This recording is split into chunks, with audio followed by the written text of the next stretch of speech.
Hi, welcome to the award-winning Ed Brown Show. There's so many things happening out there, I tell you. But one of the most important things I'm talking about is voting. You know that what's happening. I'm going to let you know important voting dates. Okay, right in. You have to by the 29th. Voter registration is the 14th, and absentee is the 28th. All of these are October dates. And what you have to do, you have to get out there and vote. A lot of you are going to be sitting at home complaining. But hey, you have to vote. There's no excuse for you not voting. I have Foreign Service officer here, retired. Who is that? Michael. Mr. Braxton. That's Michael Braxton. Now, boy, we had a good time the last time, boy. We ran over and everything, but we got to talk about that, and we're going to talk more about voter registration because that's very, very important. And a lot of things are happening when we're talking about ISIS. We talk about the president's security, all of that. So, hey, don't go anywhere. Hey, Mike, welcome back to Thank you the Ed very much, Brown Mr. Show. Brown. It's a Boy, we pleasure got we being got a here. little more time now. Great. But you know, the thing that I wonder is what's happening over there. Does anybody really know? Well, it's hard to figure out. We're talking about ISIS, right? Right. Yeah, it's hard to figure out because while the experts knew that there was an ISIS and that they posed a danger, what they didn't figure on was, or what surprised them was how quickly and explosively they would expand, and how quickly the Iraqi army would collapse, even with the American training and the modern American weapons. Well, what was the trouble with that? Now they had the manpower, and then they weren't able to actually stop ISIS. Yeah, some people are saying that there was corruption within the higher ranks of the Iraqi military. Soldiers weren't being paid. Soldiers weren't being paid. That's right. In which army? Not ours, right? In the Iraqi army. Okay. And since they weren't being paid, morale collapsed. And when ISIS appeared with its with all of its arms that they had acquired through access to tremendous funding, and their tactics, their brutal tactics of beheading their adversaries. That got a lot of people's attention and sympathy. Indeed, but it also produced a kind of cut and run mentality among the ranks of the Iraqi army. Well, they figured that it'd be better to be on ISIS side than the Iraqi army. Allegedly, at least the higher-ranking generals felt that, because remember, historically, when the Americans essentially conquered Iraq, they released the Iraqi army. They essentially fired the Iraqi army. So that meant... Why did they do that? When they knew that they weren't going to be occupation involved there. My guess is that the assumption was that senior Iraqi military officers were Baathists, and anyone related to Saddam and holding high rank in the Ba'athist party were suspect. So they essentially fired the army, assuming that they could replace it. And what they replaced... They fired it without replacing the talent to really be able to do their job, really. Indeed, and one can easily assume that it brought about a tremendous amount of resentment in the Iraqi army after it was dismissed. It's not hard to take the next logical step, assume that when ISIS appeared and passed itself off as an orthodox Sunni military organization bound to create a Sunni Iraqi state, a Sunni state, sorry, not an Iraqi state, the generals who had been summarily dismissed decided to join up with ISIS. So the mistake was really dismissing the generals, the leadership of the Iraqi army, without actually finding some positive for them to do so they could save face. I think 2020 hindsight would lead us there, Yeah. to that conclusion. Huh. Exactly. Yeah, but just firing them, that meant trouble. It meant that you had a lot of military talent roaming around, getting increasingly resentful about the fact that they weren't doing what they were trained to do. Yeah, and that they were fired. Exactly. See, so that was a mistake that we made in not finding a position for them, because they know it's normal for a person to be resentful after they're fired. Well, and the other thing I think we need to take into consideration is that the rank and file of the new Iraqi army that recently confronted ISIS and then melted away wasn't being paid. Well, that was the key. The fact that they weren't being paid. Well, then we made a mistake. Instead of giving them planes and tanks and stuff, we made a mistake to pay the army. We should have paid the soldiers. Well, in this case, it was the Iraqi government which was Shia based. We've got this divide in Islam between the Sunnis and the Shias, and we have to be mindful of who is of which persuasion. How do you do that?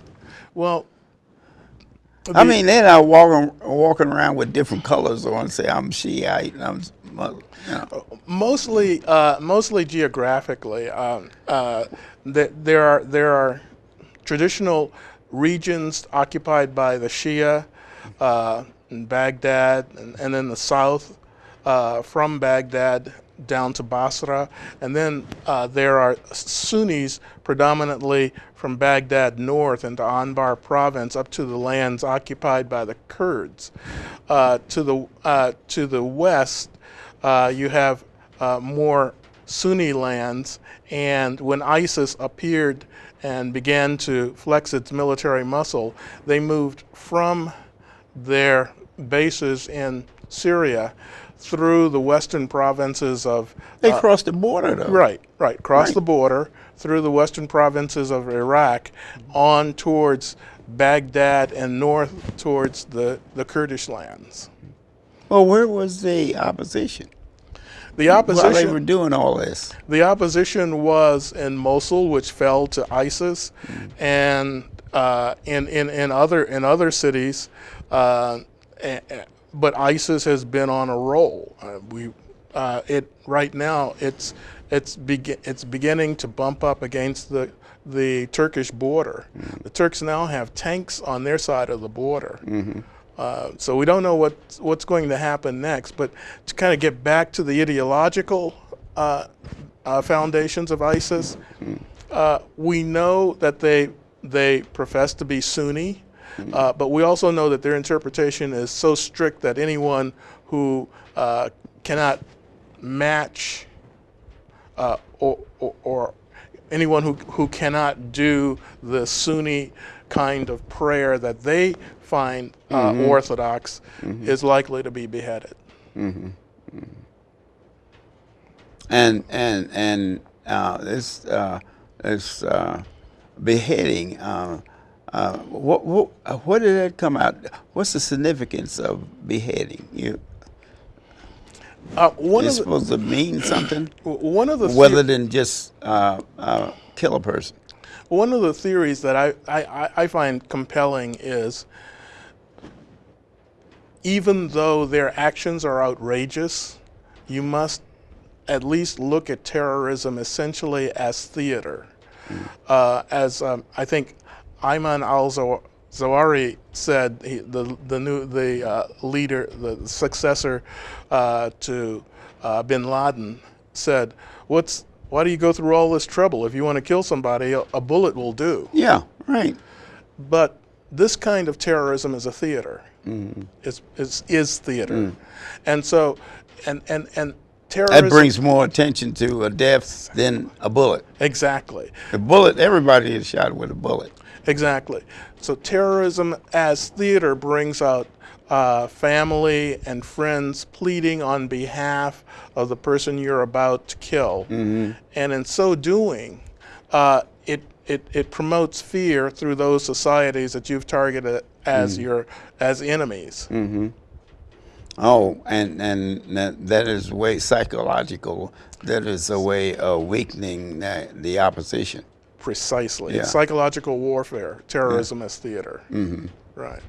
And actually, do they actually teach that, or that they go through a process of doing those type of things, or it's left up to the individual? I think I'll shoot this guy, or I'll behead him.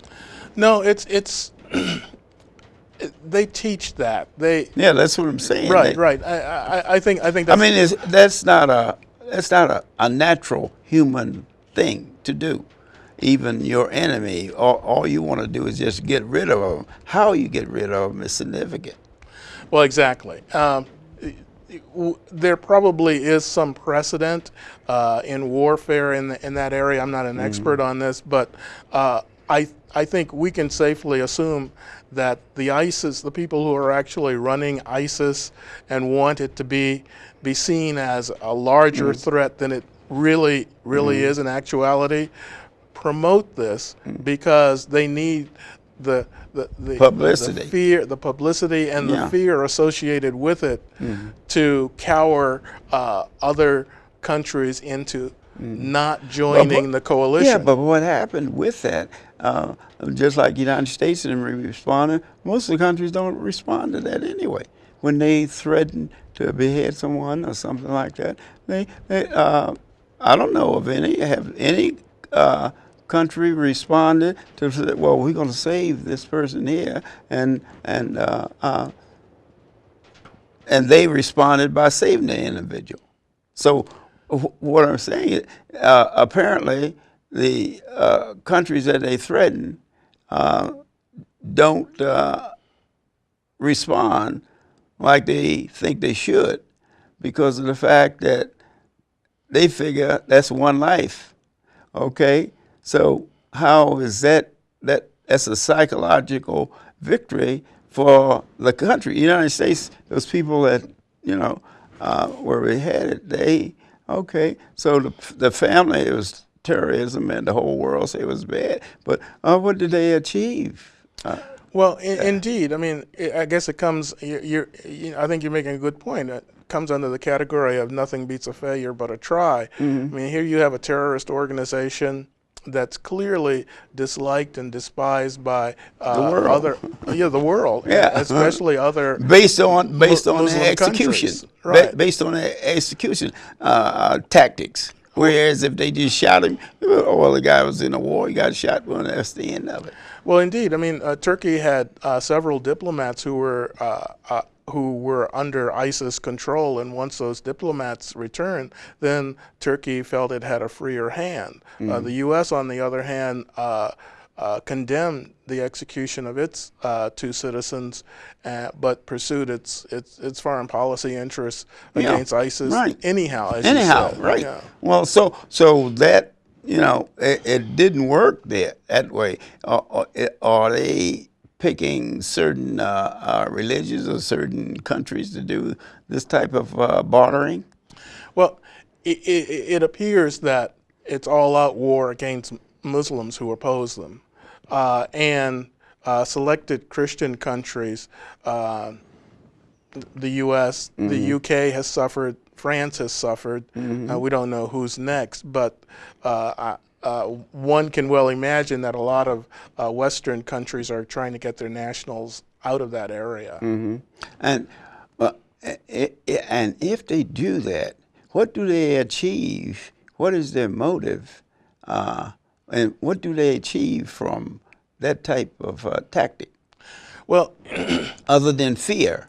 Well, exactly. You took the word right out of my mouth. They make themselves look more fearsome. It's almost like when we were kids and we in the light, the shadows that we cast made us look like monsters. They want to appear as fearsome as they possibly can. That would augment the psychological impact of having conquered so much territory. Yeah, Vast territories. But in the long run, you don't achieve that, because that you're talking about numbers. Maybe you get involved 2 or 3 people. Then eventually, that type of tactic is even the people that are performing it will see, hey, this is not working. The other part of their ideology, I think, addresses that. That is, they cannot conceive of losing, because historically, the capital of Iraq and the capital of Syria were part of what they call a caliphate. There's a caliphate in Syria, and there was a caliphate in When you mention that, Iraq. are you talking about based on religion? Yes. Okay. Yes. Everything is based on religion. Well, indeed. Unlike Christianity, in Islam, religion and politics are intertwined. So the capital of Baghdad, the capital in Baghdad, and the capital in Syria were part of a caliphate, and that's why there's a little bit of confusion as to what this organization is called. Is it ISIS? ISIS. Or is it ISIL? Or is it IS? Right. Well, the significance of IS is that if they succeed in forming a caliphate for all of Islam in this area, including Syria, Iraq, and whatever other territories they manage to conquer, then that will be the new caliphate, and whoever rules as the caliph will be the overall arbiter of Islamic affairs. But what happens with that in time, fear, you're going to lose. Because if you're creating fear to hold your organization together, sooner or later, that's going to actually backfire on you. Well, Because I would you be teaching me that or whatever it is, and then I'd be thinking, I said, well, this guy will do the same thing to me in order to achieve his same thing. So what happens is that it destroys the inner structure of the system. Well, they're gambling that it's going to be much later, much later. Yeah.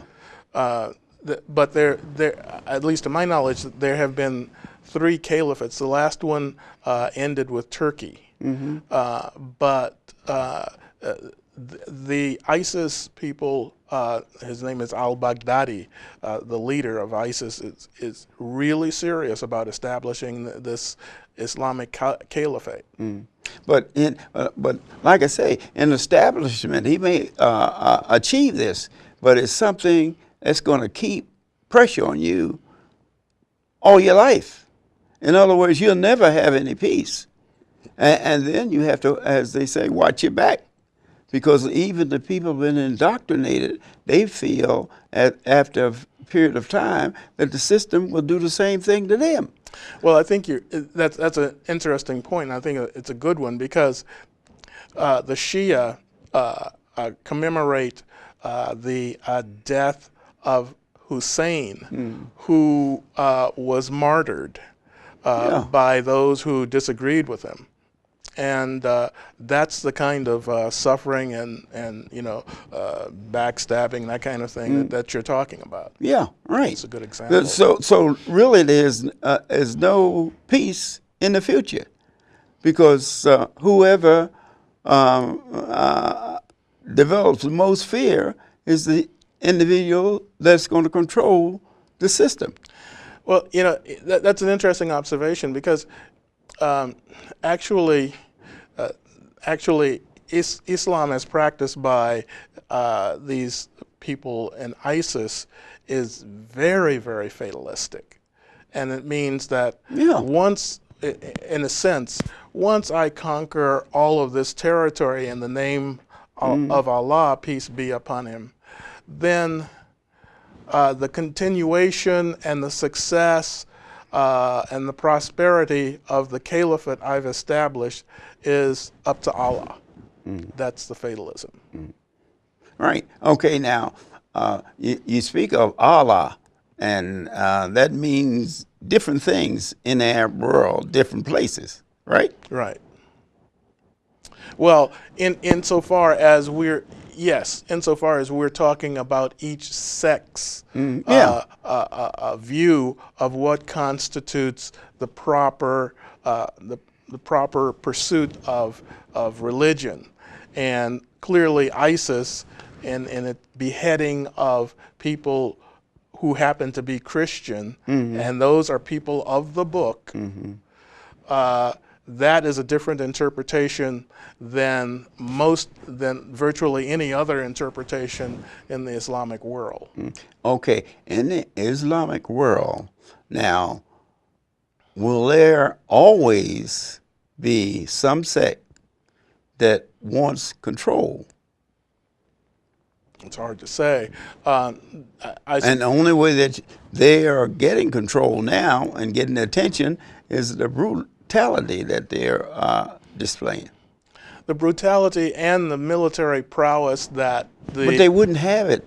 They wouldn't have that military process because they don't have those countries don't have the ability to build that type of thing, military prowess.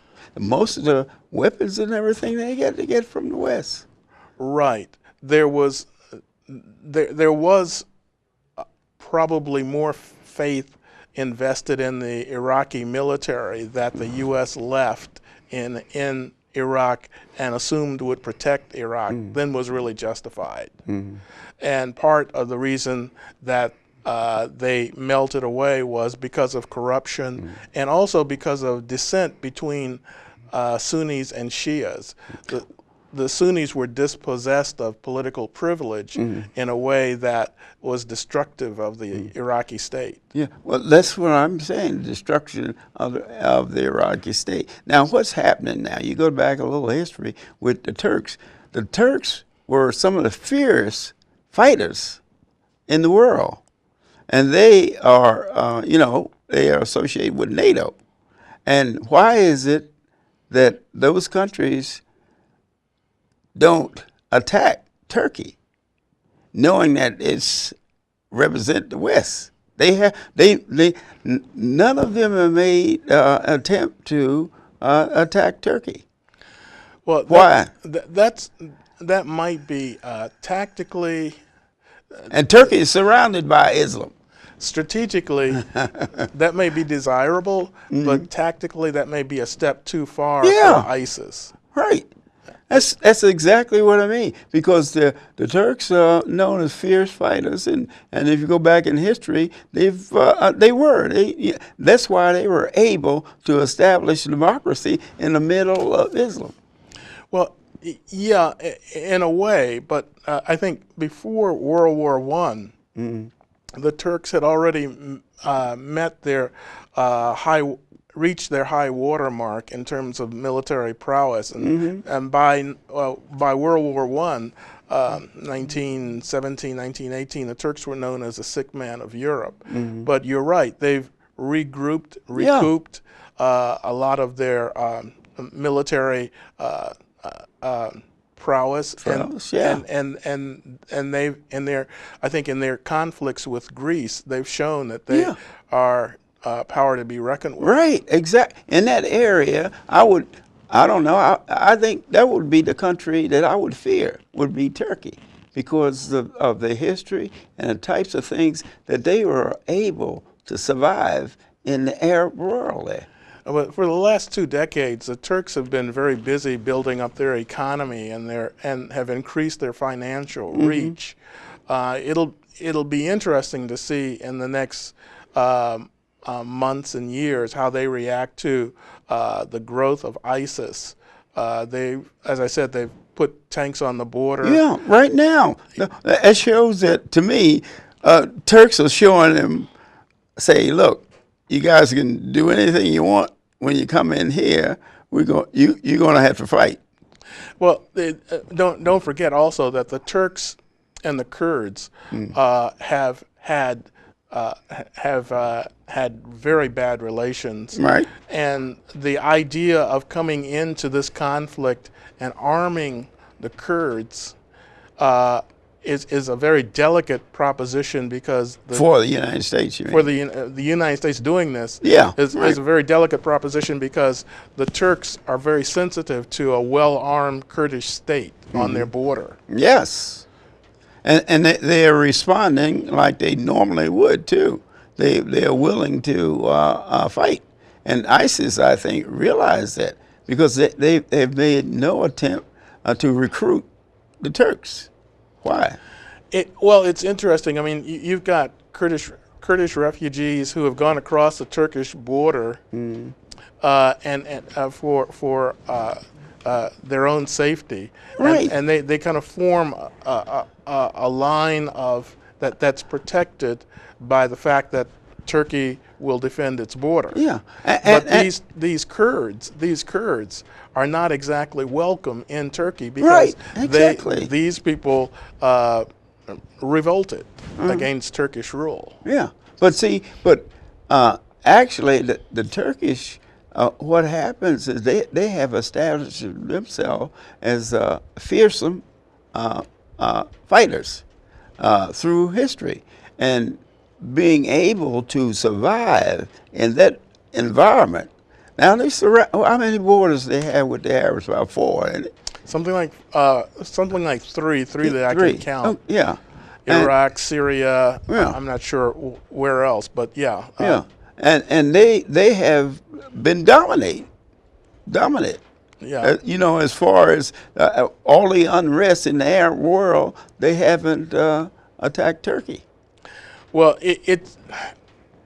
one doesn't know how Turkey is going to behave. It has a very strong Islamic government compared to what's gone before in Ankara, and we believe, at least some believe, that they're seeing a threat from ISIS that they're taking seriously. Right. Yeah. And I think they're going to deal with it. But anyway, those are the things that, as far as this problem there. What do you think? Quickly, tell me a little bit about the security of the president. What do you think's going on down there?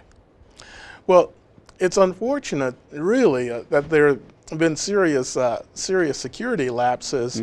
One, I mean, we know that there have been assassinations in our country. I think there have been something like 4. And we know that these kinds of lapses can end up tragically. But one thing we do know also is that the history of the Secret Service is such that it is really, really a professional organization. Yeah, and they're reeling now because they have to prove themselves. There's different things that people are demanding, changes that they before would never happen, where they would be investigating Secret Service. See this exactly. So that's unusual. But anyway, I think that based on what's happening with it, is that they have to make a change, and I don't mean just have some individuals say they're sorry, it won't happen again. I don't think that's going to happen, because the people are going to demand more of an investigation than that. So, but what I want to do, I'm glad to have you back. And hey, you can be back again, because this won't be over tomorrow. That's right. That's nice absolutely right. But what I want to do, I want to wrap it up with the important election dates. Okay, the write-in is October 29th. Okay, voter registration October 14th. Okay, absentee ballot, that's October 28th. Early voting dates, October 23rd to October 30th. Hey, there's no excuse for you not voting. You see what's happening around the world? So, hey, you got an opportunity to do something about what's happening here. See you next time.